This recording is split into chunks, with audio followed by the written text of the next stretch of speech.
Hey Reddit, what are some company secrets you can reveal for a company you no longer work for? Come to Walmart Deli after 7 to 8 PM. We mark everything down. You're welcome. I worked at NASA as a contractor for 2 years. 90% of the computing hardware was very antiquated and out of date. I saw a lot of Dell computers from the mid-2000s still being used. Yes, even pre-thin style monitors. That beige or off-white color. They are pretty underfunded and spend most of their money on more advanced hardware like supercomputers, large servers, etc. But the basic hardware is really out of date. In fact, the whole place looked like a museum of the 1990s. The architecture, the dress styles, the lighting, carpet, and so on. It was very strange, almost eerie. This is extremely controversial and I expect to get a lot of downvotes for this. But I worked for a major pharmaceutical company and I actually was instrumental in getting a number of drugs approved for the market. I saw my colleagues bend over backwards to present negative data to the FDA to ensure complete transparency. I wouldn't have continued working for the company if this was not the case. I also saw others in the company try to tell my colleagues that they were crazy. Close bracket. I used to work for the Better Business Bureau. We completely outdependent our sales reps, telemarketers, to sell membership to small business owners. Most reps lie about the benefits of being a member. Staff is completely underpaid and sales reps falsely document to increase sales. HR will turn a blind eye since it's HR. Best part? Most are in denial that the BBB is a racket. They truly believe the BBB is doing something worthwhile. Used to work at Best Buy. They take a small portion of laptops and do all the Geek Squad stuff to them, and put them back on the shelf with the new price with all the added junk. If the laptop sells fast, guess what's left over? And they won't give it to you at the advertised price. You had to pay more because it had been optimized. At least the store I was at wouldn't change the price if that was all we had. Strip bar middle management in a past life. 1. Strip clubs are a waste of money. The drinks are overpriced, and it will get your appetite going without satisfying it. It's like paying for a meal you don't get to eat. 2. That stripper is not in love with you. During business hours she has her sales persona on. After closing she's probably very different. They're actresses, and good ones if they are any good at their job. She's most likely a single mother, and all too often a drug addict alcoholic. 2. Part of their job is to sell drinks. No matter how many drinks you buy that stripper, she won't sleep with you. That is most likely illegal, and a good way for the club to get shut down. 2. Extras are not likely to happen outside of the sketchiest places. Also a good way to get the club shut down. 3. There are cameras everywhere, especially in the private rooms and booths. Someone is watching those. 4. If you show up with only $10 past the price of admission, your night will be short and miserable. We made fun of the obviously broke scrubs who sit around drinking the free refills on soda. You will be approached a lot asking for dances. At Anytime Fitness, personal trainers are only required to get a AMFPT certification. It's basically a mail order degree. For insurance purposes, they can also let you out of your membership personal training contacts with a few click of a mouse with no penalties to you with them. They just don't. Savers Value Village unique thrift stores chain, and I'm assuming others, are able to get most of their stock from charities. When you donate directly yourself you are saving them the charity's transportation fee. That do all the legwork. They collect the clothing, electronics, household items in the name of their respective charities door to door or through donation boxes on the street and ship them to the store. The store would then pay a very low amount per pound, something like 3 cents a manager told me, and have employees sort rate price the product. Depending on the department, whatever didn't meet our standards for sale or didn't end up selling in 6 weeks got their version of recycled. Clothes and shoes will be sold to a third world country market. Books and disc-based media, CDs, DVDs, games, at least at my store, were sold to a guy who sold on Amazon. He was paying 30 cents LB, so imagine what he was making. If it wasn't recyclable it ended up in a garbage can. This included everything: glass, wood, plastic, magazines, cassettes, records, photos, and cartridge-based games. until I came along as per my username used to work for hotels, escaped in November of 2018. Sites like Expedia can do book more rooms than the hotel physically has. You want to be sure there will be a bed for you. Book on the hotel's own website. I worked at Dunkin' Donuts, and at least at my location, it was frozen. The free samples are the oldest donuts we have, and when serving, we pick donuts from the back of the tray, as those are the oldest. Also, my location wasn't too high volume, so we didn't switch out coffee every 18 minutes like we were supposed to. Coffee could be a few hours old. Sometimes donuts were over 5 or 8 hours old if they were a low demand kind.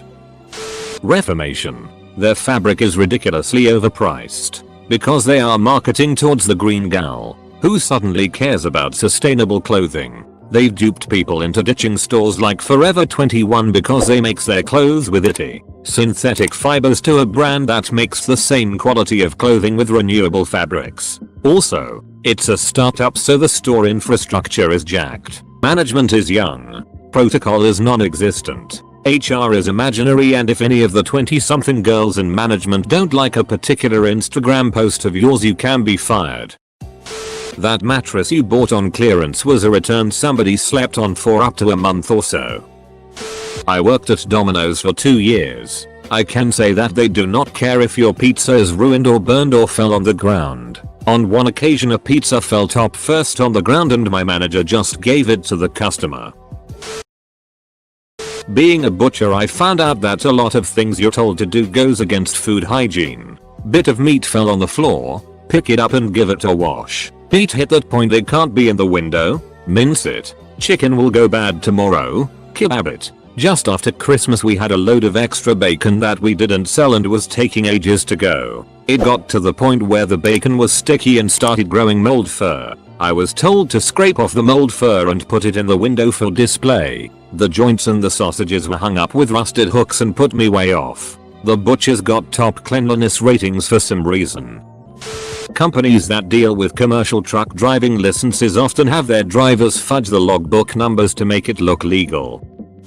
I worked for the Northwest Company in northern Canada. The inner cart that they sell for hundreds or thousands of dollars they buy for $10.20 from the artist. I asked a manager why. He said it's because they're poor anyway. I quit that evil company the next week. From working at MCD's for 4 years. When you get breakfast we have a substitute button. You can change any meat for any meat and any eggs for any eggs. Any bread for any bread. My fav is to get the big breakfast with hotcakes. Switch the sausage for crispy chicken. Switch the biscuit for a bagel. Switch the scrambled eggs for egg whites. Comes with 2 round whites. It is the same price. The chicken and bagel are larger than sausage and biscuit. And keep an eye on how you make your meals. A Big Mac meal and 2 cheeseburgers is cheaper than a 2 cheeseburger meal and a Big Mac. Staples, and probably some other stores. They price match as long as the product is shipped and sold by Amazon. You can get many great deals at a convenient location. Always check for prices on Amazon because I can guarantee a lot of stuff there is overpriced. I worked at Raising Cane's for 2 years. If other stores keep up with the standards we had, there's nothing really to say. Basically the entire place was cleaned every day and I worked in the kitchen and at the counter. Even half the walls. Nothing was frozen except for the fries. The sauce and coleslaw was made in-house every day. And no food violations I can think of. Honestly a dope-ass first job. One thing though, there's MSG in everything.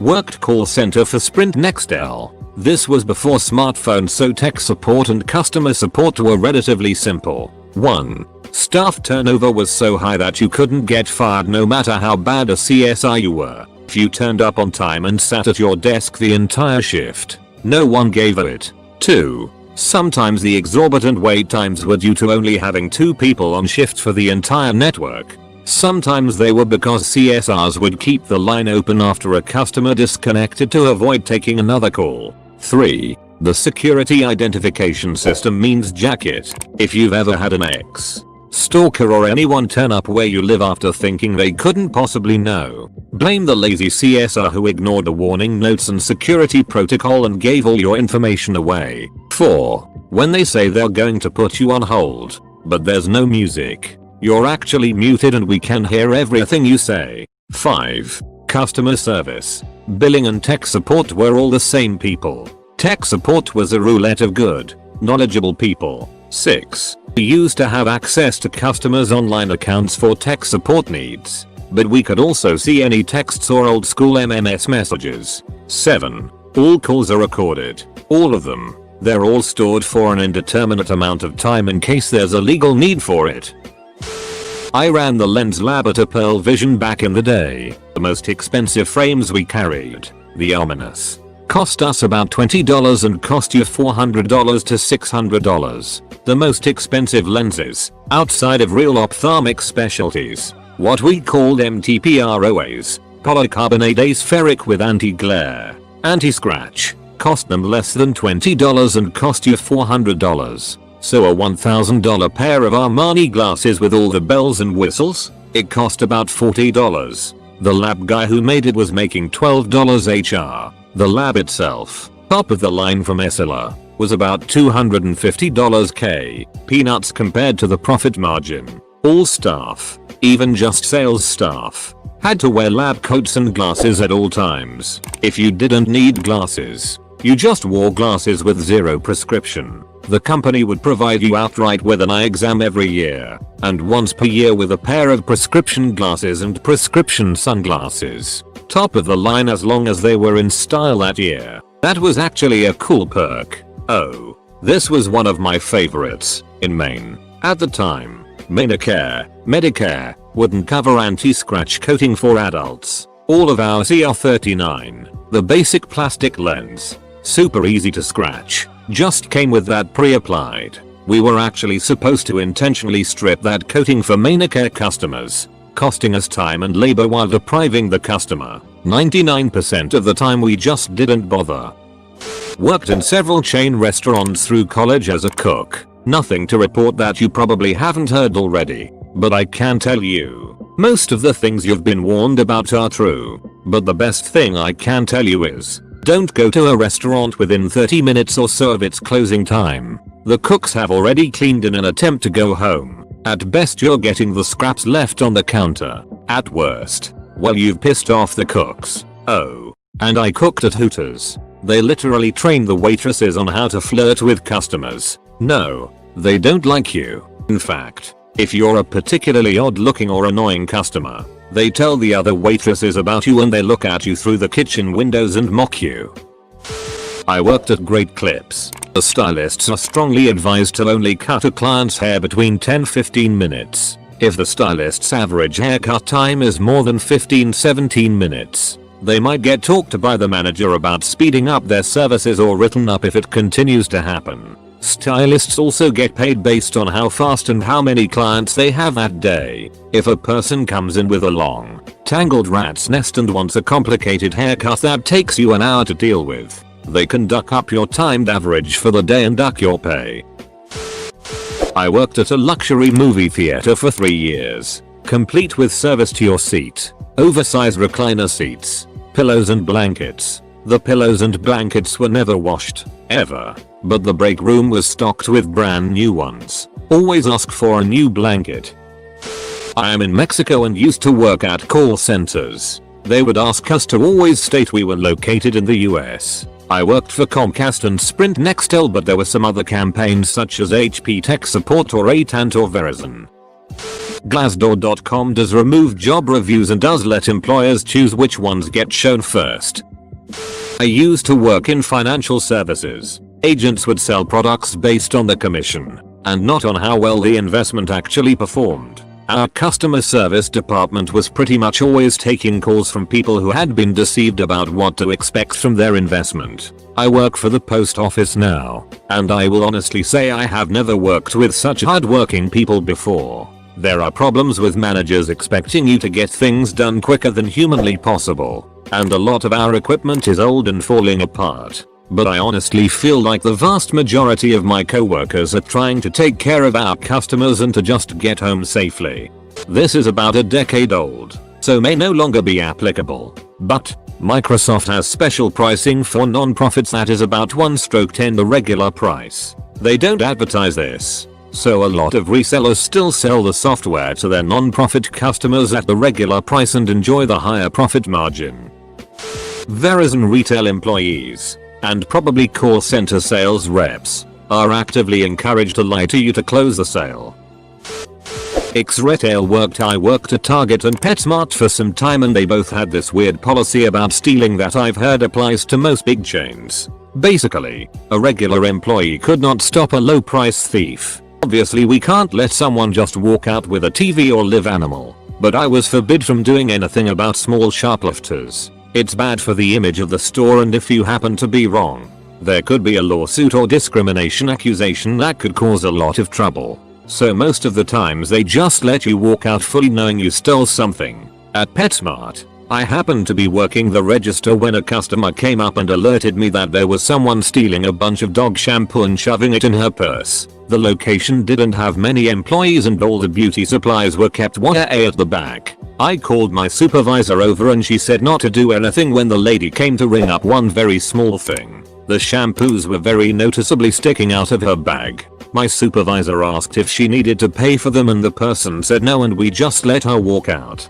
Apparently if we think someone's stealing, we're supposed to nice it out of them. If not, oh well. It's a chain store, so it's not like losing this merchandise is such a big deal, I suppose.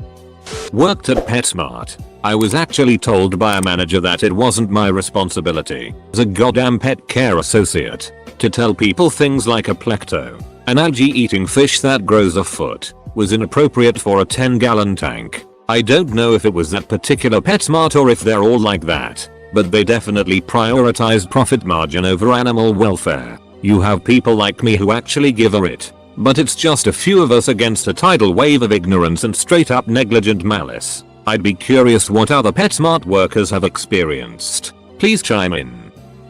AT&T's customer service call center is run out of Canada. They made us say we were in the US, so I said I was in Detroit because it was across the river. Champs Restaurants. The flavor in the seasoned sour cream you can't figure out is curry powder. I worked at an independent gym, but at most gyms the sign-up special is only there to mark up the perceived value of the membership. It's to convince you to buy into it with the idea that you're getting a special discount. The reality is that the original price doesn't actually exist and the deal or discount you get doesn't actually expire. It's just the standard membership rates that everybody is paying. Handyman here. We left chocolate out in display cases for months on end. When my friends came by to the store, I told them to avoid it at all costs. Panera Bread. All of the soups. All of them come in frozen and in plastic bags.